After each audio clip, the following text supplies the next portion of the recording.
Guys, ഒരിക്കൽ കൂടി toss നഷ്ടപ്പെട്ട് ഇന്ത്യ ബാറ്റ് ചെയ്യാൻ ഇറങ്ങിയെങ്കിലും ഇന്ത്യക്ക് ഒരു തകർപ്പൻ വിജയം, 48 റൺസിൻ്റെ ഒരു തകർപ്പൻ വിജയം ഓസ്ട്രേലിയക്കെതിരെ സ്വന്തമാക്കാൻ സാധിച്ചു. എന്താണെങ്കിലും T20 പരമ്പര ഇപ്പം നമ്മൾ 2-1 ലീഡ് ചെയ്ത് നിൽക്കുകയാണ്. ഈ പരമ്പര എന്താണെങ്കിലും കയ്യിൽ നിന്ന് പോത്തില്ല എന്നുള്ള കാര്യം ഉറപ്പായി കഴിഞ്ഞു. അടുത്ത മത്സരം ഓസ്ട്രേലിയ വിജയിച്ചാലും 2-2 മാത്രമേ അവസാനിക്കത്തുള്ളൂ. പക്ഷേ ആ മത്സരം കൂടി വിജയിച്ച് നമുക്ക് ODIയിൽ ഉണ്ടായിട്ടുള്ളൊരു ക്ഷീണം ഉണ്ടല്ലോ, അതങ്ങ് തീർക്കുക എന്ന് പറയുന്നത് വളരെ വലിയൊരു അനിവാര്യത തന്നെയാണ്. എന്താണെങ്കിലും നമുക്ക് ഈ ഒരു മത്സരത്തിലേക്ക് വരുമ്പോൾ തീർത്തും ഒരു നല്ല വിജയം എന്നുള്ളത് തന്നെ നമുക്ക് പറയണം. ഇന്ത്യ 167 റൺസിന് 8 എന്ന് പറഞ്ഞാൽ ഒരു സാമാന്യം ഭേദപ്പെട്ട ഒരു സ്കോറാണ് നേടിയെടുത്തിട്ടുള്ളത്.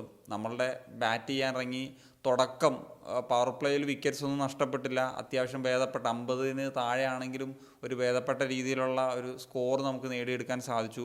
ഇപ്പോൾ അഭിഷേക് ശർമ്മയാണെങ്കിലും ശുഭ്മാൻ ഗില്ലാണെങ്കിലും ഒന്ന് സ്റ്റാൻഡ് ചെയ്ത് കളിച്ചിട്ടാണ് ആദ്യം തുടങ്ങുന്നത്. അതിലിപ്പം അഭിഷേക് ശർമ്മ ഒരു ടോപ്പ് ഗിയറിലേക്ക് വന്നപ്പോൾ അദ്ദേഹത്തിൻ്റെ വിക്കറ്റ് പോയി. പവർ പ്ലേ കഴിഞ്ഞിട്ടുള്ള ആദ്യത്തെ ഓവറിൽ സാംബ ആദ്യം 6 അടിച്ചു, പിന്നെ ഒരു 6 ട്രൈ ചെയ്താണ് ഔട്ടായിപ്പോയി. 21 പന്ത് 28.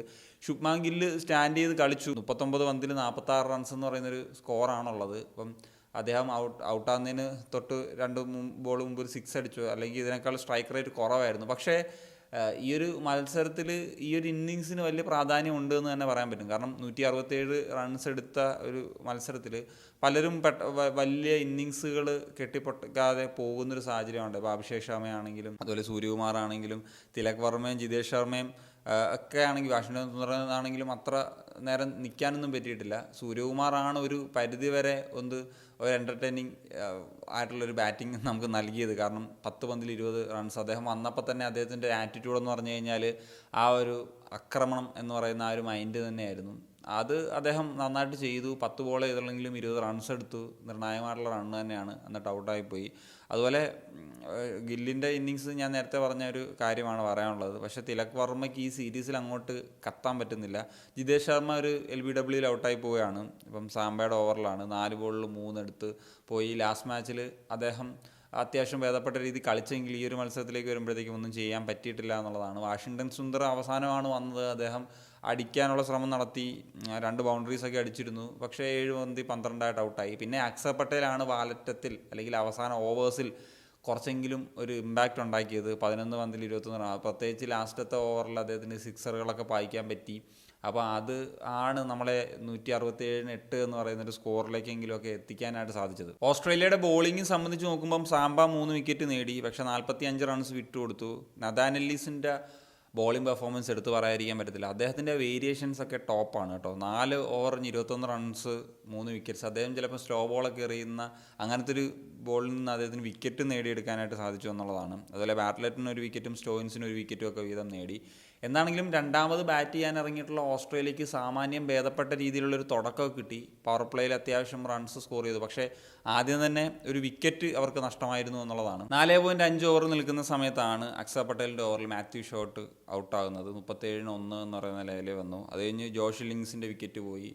അന്നേരമൊക്കെ ആണെങ്കിൽ അവരൊരു ഭേദപ്പെട്ട നിലയിലായിരുന്നു. 67-2 ആണ് 8.5 ഓവറിൽ. പക്ഷേ പിന്നീട് നമ്മൾ കണ്ടതെന്ന് പറഞ്ഞു കഴിഞ്ഞാൽ തുരുതുരാ വിക്കറ്റുകൾ പോകുന്നതാണ്. ഇപ്പോൾ 67-2 എന്നിടത്ത് നിന്ന് 119 ഓൾ ഔട്ടായി എന്ന് പറയുമ്പോൾ തന്നെ നമുക്ക് മനസ്സിലാകും എന്താണ് സംഭവിച്ചതെന്നുള്ളത്. ആ ഓപ്പണിങ്ങിലെ താരങ്ങളുടെ പ്രകടനം. ഇപ്പം മിച്ചമാഷ് 24 പന്തിൽ 30 എടുത്തു. അതുപോലെ മാത്യു ഷോട്ട് 19 പന്തിൽ 25 എടുത്തു. പിന്നെ താഴോട്ടുള്ളവരുടെ ഓരോരുത്തരുടെയും പ്രകടനം വെച്ചിട്ട് താഴോട്ടാണ് എന്നുള്ളതാണ് നമുക്ക്.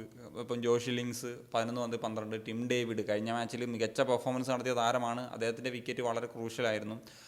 അത് ശിവൻ ദൂബെയാണ് എടുത്തത്. 9 പന്തിൽ 14 റൺസ് എടുത്ത്. ഫിലിപ്പ് 10 ബോൾ 10 എടുത്തു. Stoinis 19 ball 17. അദ്ദേഹം നന്നായിട്ട് കളിച്ച ഒരു പ്ലെയറാണ്. ലാസ്റ്റ് മാച്ചിൽ മാക്സ്വെല്ലിനെ പെട്ടെന്ന് ഔട്ടാക്കാൻ പറ്റി. 4 പന്തിൽ 2 എടുത്ത് അദ്ദേഹം ഔട്ടാവുകയായിരുന്നു. വരുൺ ചക്രവർത്തിയാണ് വിക്കറ്റ് നേടിയത്. ഇപ്പം വാഷിംഗ്ടൺ സുന്ദർ ഈ ഒരു ബോളിംഗ് പെർഫോമൻസ് വളരെ ഇമ്പോർട്ടൻ്റ് ആണ്. കാരണം അവസാനമാണ് അദ്ദേഹം ഓവർ ഇറങ്ങി. ആകെ 8 പന്തുകൾ, അതായത് 1.2 ഓവറുകളാണ് അദ്ദേഹം എറിഞ്ഞിട്ടുള്ളത്. അവിടെ അദ്ദേഹം 3 റൺസ് മാത്രമാണ് വിറ്റ് കൊടുത്തിട്ടുള്ളത്.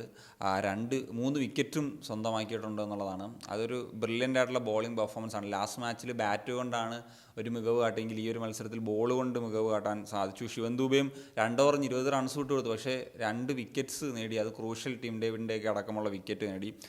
അതുപോലെ വരുൺ ചക്രവർത്തി 4 ഓവറിന് 26 റൺസ് മാത്രമേ വിട്ടുകൊടുത്തുള്ളൂ, 1 വിക്കറ്റ് നേടി. ബുംറ ആണെങ്കിലും 4 ഓവറിന് 27 റൺസേ വിട്ടുകൊടുത്തുള്ളൂ, 1 വിക്കറ്റ്.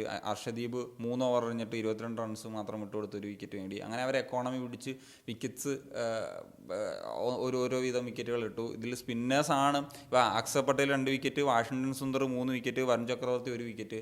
മികച്ച പ്രകടനം നടത്തിയത്. അതിൽ അക്സർ പട്ടേൽ 4 ഓവറിന് 20 റൺസ് വിട്ടുകൊടുത്താണ് 2 വിക്കറ്റ്. ബാറ്റ് കൊണ്ടും ബോൾ കൊണ്ടും ഒരേപോലെ പ്രകടനം നടത്തിയിട്ടുണ്ട് അക്സർ പട്ടേൽ എന്നുള്ളതാണ്. അദ്ദേഹമാണ് ഈ ഒരു മത്സരത്തിൽ പ്ലെയർ ഓഫ് ദി മാച്ച് ആകാനും ആയത്. എന്താണെങ്കിലും ഒരു നല്ല മാച്ചാണ്. നല്ലൊരു വിജയവും ഇന്ത്യക്ക് ഈ ഒരു മത്സരത്തിൽ സ്വന്തമാക്കാൻ സാധിച്ചു എന്ന് പറയുന്നതാണ് ഏറ്റവും പ്രധാനപ്പെട്ട ഒരു കാര്യം. So that's it. അപ്പോൾ നിങ്ങളുടെ ഒപ്പീനിയൻസ് തീർച്ചയായിട്ടും കമ്പോസ് രമേശൻ സൈനിങ് ഓഫ്.